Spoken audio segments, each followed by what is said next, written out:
Greetings YouTube! I thought it about high time I posted a new video for no one to watch, although for those of you who did post on my Quake 4 review, thank you very much, I do appreciate the comments. After an extended holiday to Norway and Finland,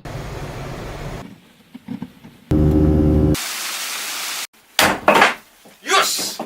I returned to Blighty with a serious gaming withdrawal, and despite South Park The Stick of Truth and Dark Souls 2 being out, the main thing I fancied playing for some reason was Landstalker on the Mega Drive, which got me thinking, in the 21 years it's been released, I've probably started that game equally as many times and never actually finished it. So, in the spirit of that, here are 21 games in no particular order that I've never finished but intend to do as soon as I can.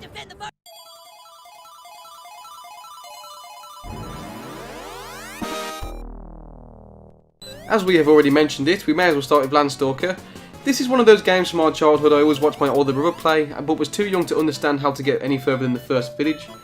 People will cite this as Zelda inspired, but I think it has enough merits of its own to make it unique. The main comparison will be that you're a sword-wielding pixie-looking dude who raids caves and dungeons. I always remember the puzzles being too hard for me when I was 6, and the isometric view I found quite confusing. When I picked it up for $1.99 on Steam, however, the music and visuals were an instant nostalgia trip for me, so I intend to see it through to the end. Although there is one thing I will say about the Steam version, I do believe they have changed the death scream of the enemies. It sounds a bit more watery, if that makes sense. Give it a listen and see what you think.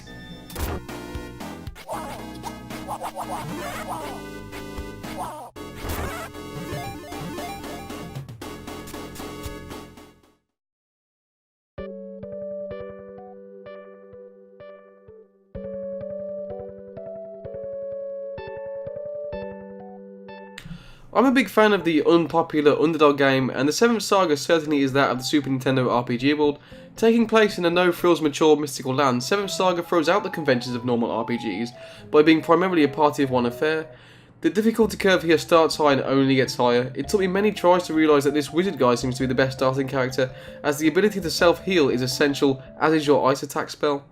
Towards the later stages of the game, you will have the option to recruit a second character, but on my previous playthrough I chose a pretty useless one and came completely unstuck on the boss where you must fight yourself. Stick to magic users is my best advice. I'm slowly working my way back through, and as hard as the game is, it will be a real reward if I manage to finish it.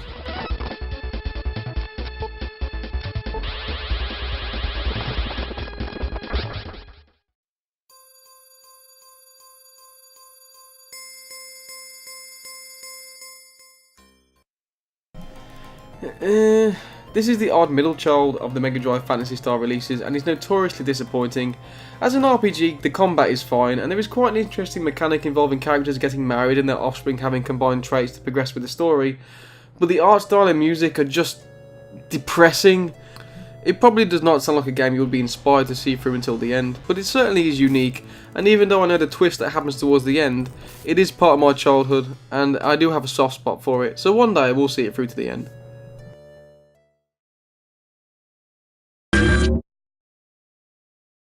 Now this is what we're after, some old school shooting nonsense fun. Sim was recently released on GOG.com, and with the help of a small patch it is once again playable. When this was first released on our PC, it didn't really have the power to run it, but it was still a blast to play even then, even if I did find it too hard. Thankfully though, my GTX 770 can just about run the Quake 2 engine, so I've been able to play it in all its glory. It's not as glorious as it once was, but it's better than most of the boring shooters they shit out these days.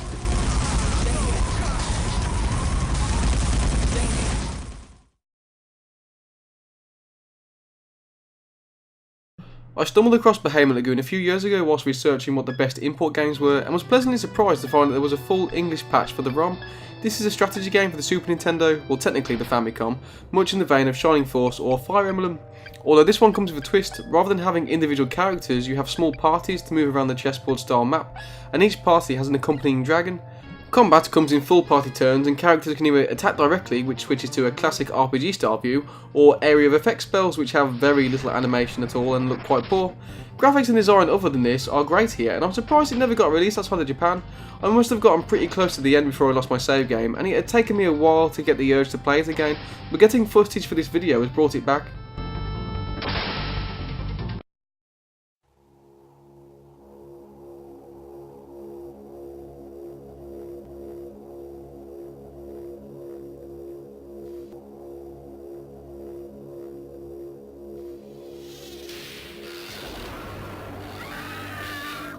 A game that certainly needs no introduction, it is of course Night Trap, A staple of controversy at the time, Night Trap hit the Mega CD with 2 discs of full motion videos containing awful acting and balaclava wearing vampire cripples.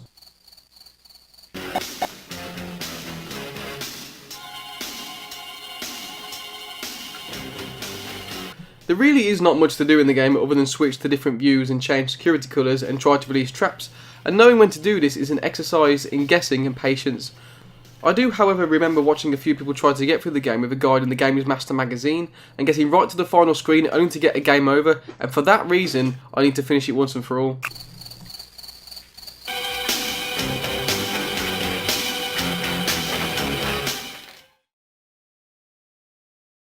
It's quite funny that Lufia 2 would make it onto a list of games I've never finished, because I actually love this game.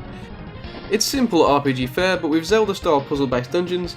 The art style here is quite childish on first impression, not too dissimilar to say a more evolved Luna. It might not seem too appealing at first glance, but there is something about it that is utterly charming and well worth your time, definitely on my short list of games to complete in the near future.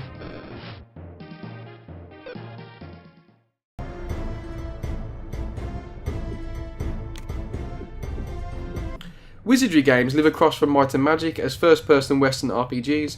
8 is the first and last one I have ever played, and one thing I knew right off the offset was that it's a game that is quite involved. As such, I have not found myself having the time to properly invest, but the time that I have played I found it instantly immersive, and when I have a spare few days to cut off ties from friends, I'll plough through it.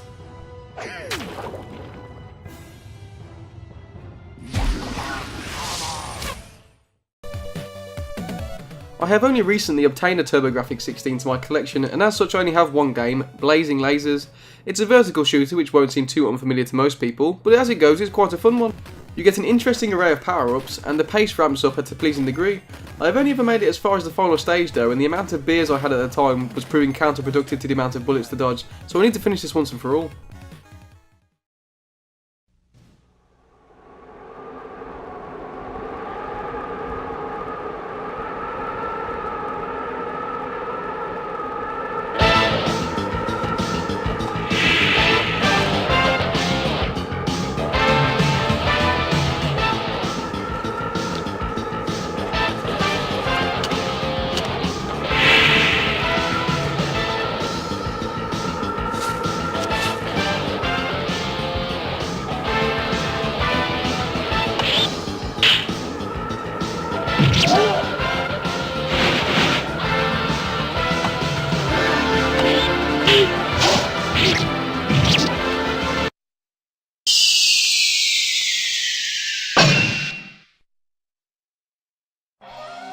The Revenge of Shinobi on the Mega Drive is one of the best games ever made and spawned a great sequel with Shinobi 3, but not many people have played Shinobi X on the Sega Saturn, and they should. It's a lot of fun. The digitised graphics are sometimes mocked, but I actually quite like them.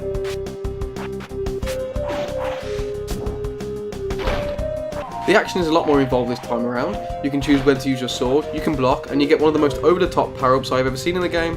The reason it is still uncompleted, it's very hard, and boy does it get hard later on.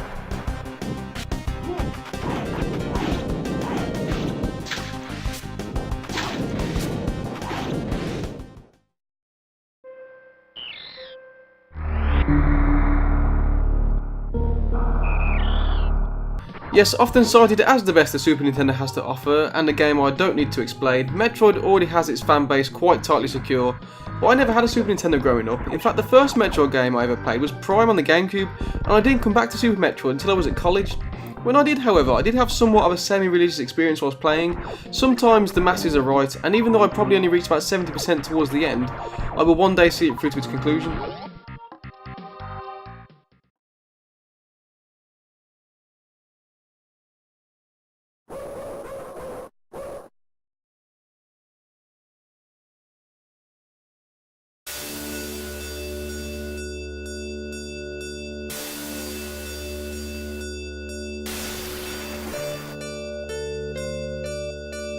Naughty Dog are somewhat of a household name these days with The Last of Us, Crash Bandicoot and the Uncharted series, but before that they created a little known complicated RPG called Rings of Power.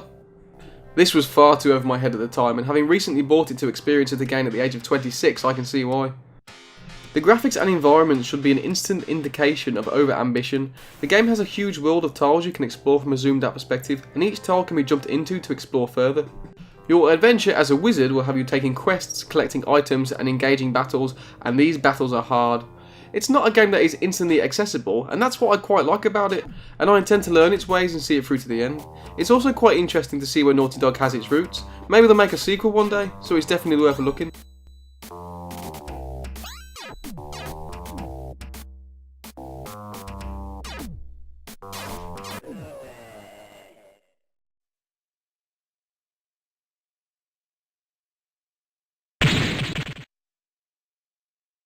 A spiritual sequel to Landstalker, Dark Savior was always one of those Saturn games that caught my eye but I never thought to pick up. But I treated myself at Christmas to this and a handful of others, and from what I have played it seems quite good. A little bit less fluid than Landstalker, but I'm looking forward to getting into it.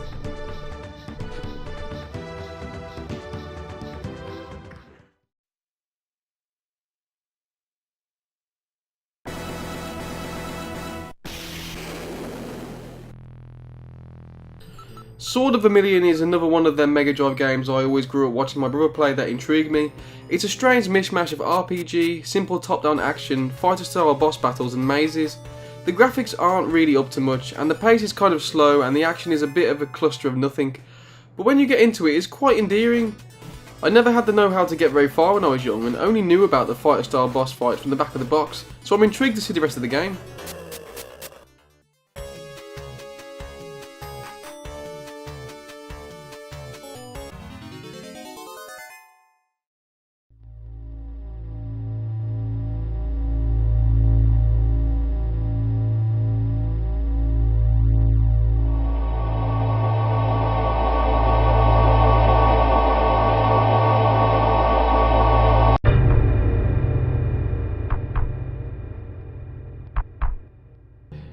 Here is another Super Famicom game that was thankfully patched by the fans. Shin Megami Tensei games have become much more well known in the last decade, with several PS2 releases and the transition into the Persona games, but the Super Nintendo original is not only one of the best in the series, but one of my favourite RPGs, despite having never finished it. An odd blend of cyberpunk and demon collecting, you play through a surprisingly adult aesthetic for its time. It's anime inspired through and through, and I've never played a game with such a bizarrely and well crafted world. It's immersive and intriguing and definitely worth your time.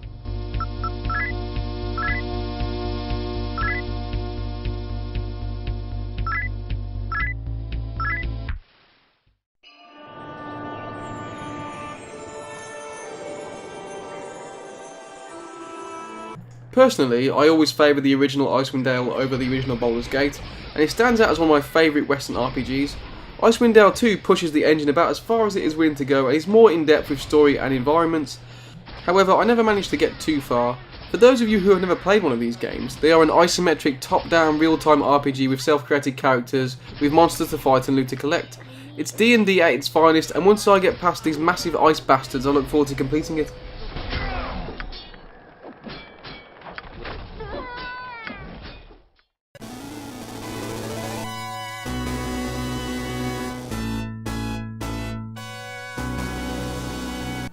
As far as I'm concerned, Climax Studios and Camelot can do nothing wrong with their games, and the Shining games have been consistently fantastic up until the Sega Saturn era. Shining Force 2 is one of my favourite games of all time, but I never really got that far in the original. I'm not overly sure why. It has the same chessboard style strategic combat and art design, but I think every time I have the urge to play it, I go straight back to number 2 or Shining Force CD.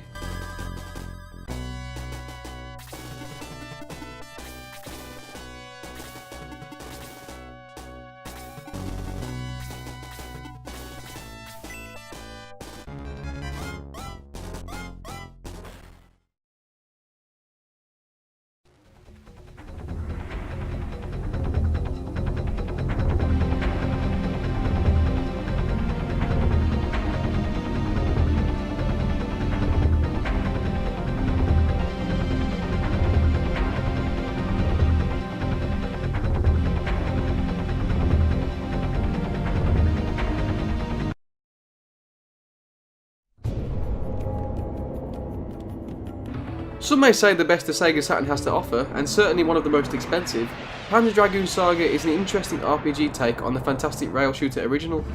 I actually picked this up a year or two ago as it was going relatively cheap on eBay, and I haven't really had time to get into it yet.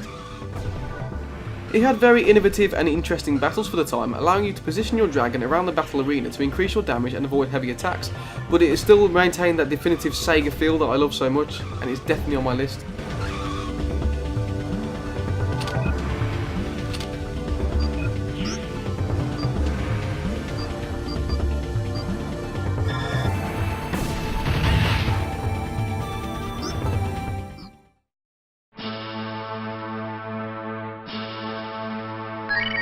Most people who have a Super Nintendo and a liking of RPGs, I imagine, have played Breath of Fire 2. I always really like the angle of the battles and the animation and art style. Along with the music, it makes it one of the better realised RPGs I've played. Probably only ever got about halfway through before something else took my attention, so I may put a weekend aside and take another run at it.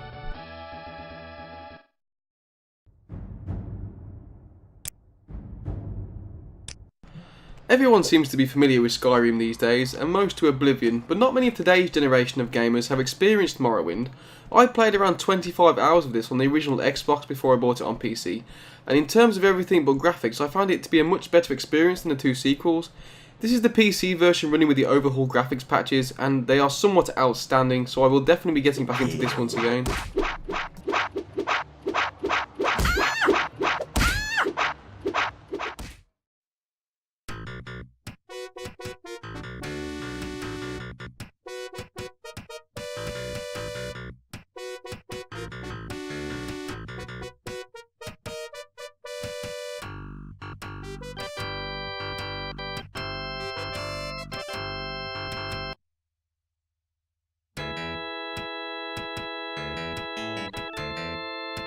As with a lot of the games on my list, this is another one that my brother played that I can never get my head around as a child. I've never watched Buck Rogers, but I know the premise. It's space and there are baddies. I used to just enjoy creating characters and then restarting. This is an isometric strategy game where you create a squadron of adventurers, choosing their abilities, including things like performing in zero gravity and weapon specialisations. I bought this game recently to play, and as soon as I heard the music I was a 5-year-old again. Being old enough to understand the game now, I can appreciate what makes it so ambitious. Whilst the graphics and combat are nothing to write home about, the level of character development and interactions is something that wasn't usually seen outside of the PC base of its day. And had I been my age at the time it was released, I would have thought it was the best thing I'd ever seen.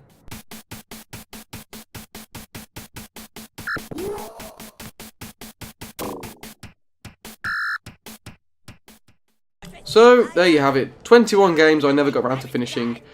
There are many more, of course, but those are the ones that first arbitrarily came to mind. If you have any games that you would like to share with me that you've always wanted to complete and never got round to, please leave a response and get round to finishing them.